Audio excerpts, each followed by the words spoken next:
Hello guys, welcome back to my mini blogs. কেমন আছো তোমরা? আশা করছি খুব ভালো আছো, আর আমিও খুব ভালো আছি। এখন আমি আর আমার মা সুন্দর করে সেজেগুজে দীঘা স্টেশনে চলে এসেছি একজন কাছের মানুষের বাড়িতে যাওয়ার জন্য। আমার আর আমার মায়ের একদমই মন ভালো ছিল না, তার জন্যই কিছুদিন ভিডিও আসেনি, তার জন্য আমরা সরি চেয়ে নিচ্ছি। তোমরা আজকের ভিডিওটা কন্টিনিউ দেখতে থাকো যে আমরা কোথায় যাচ্ছি আর কার বাড়ি যাচ্ছি। কিছু একটা প্রবলেমের জন্য আমার বাপি আজকে আমাদের সঙ্গে যাচ্ছে না, আর দীঘাতে এখন সেরকম ভিড়ও নেই, মোটামুটি ভিড় আছে। এখন ট্রেন ছেড়ে দিয়েছে, আর তোমরা তো জানোই আমার কোথাও ট্রেনে করে বাসে করে যেতে হলে বোরিং লাগে, বসে বসে বিরক্ত লেগে যায়। সেই জন্যই আমি একটু ভিডিও করে নিচ্ছিলাম। আমরা যেদিন বাড়ি থেকে বেরোই সেদিনই ট্রেনটা প্রচুর লেট হয়ে যায়, তো 4.5 ঘন্টা জার্নি করে ফাইনালি স্টেশনে নেমে গেছি। তারপরে আমাদেরকে আমার ভাই নিতে আসে। তো আজকে আমরা এসেছি আমার দিদির বাড়ি, আর আমার দিদির আমাদেরকে দেখে একদমই হাসি থামছে না, হি করে হেসেই যাচ্ছে। এতদিন পরে এসেছি। একটা তো মায়ের কাছ থেকে নিয়ে নিল, ব্যাগটা ছাড়িয়ে এখন নিজেই ঢুকে যাচ্ছে ঘরের ভিতরে আগে আগে, যেমন আমরা কোনোদিন আসিনি, জানিই না ওর ঘর কোথায়।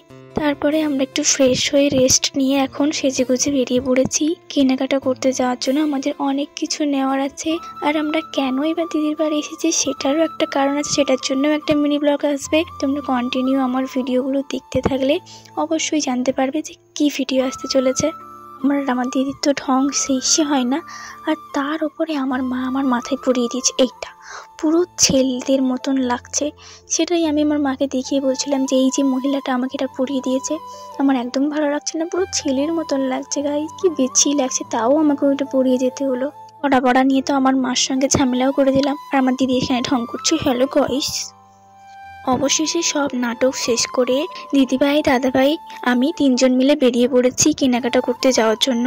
তো এখন আমরা কেনাকাটা করতে যাচ্ছি, তোমরা ভিডিওটা দেখতে থাকো যে আমরা কি কেনাকাটা করি আর কিসের জন্যই বা কেনাকাটা করি। এখানে ভিডিওতে কিছুটা দেখলে তোমরা হয়তো বুঝতে পারবে।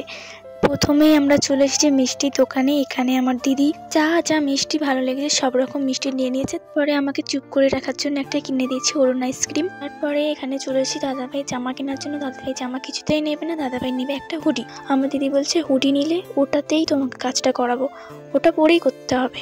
তারপরে দুজনে কথাবার্তা বলে যেটা পছন্দ হলো সেই হুডিটা নিল।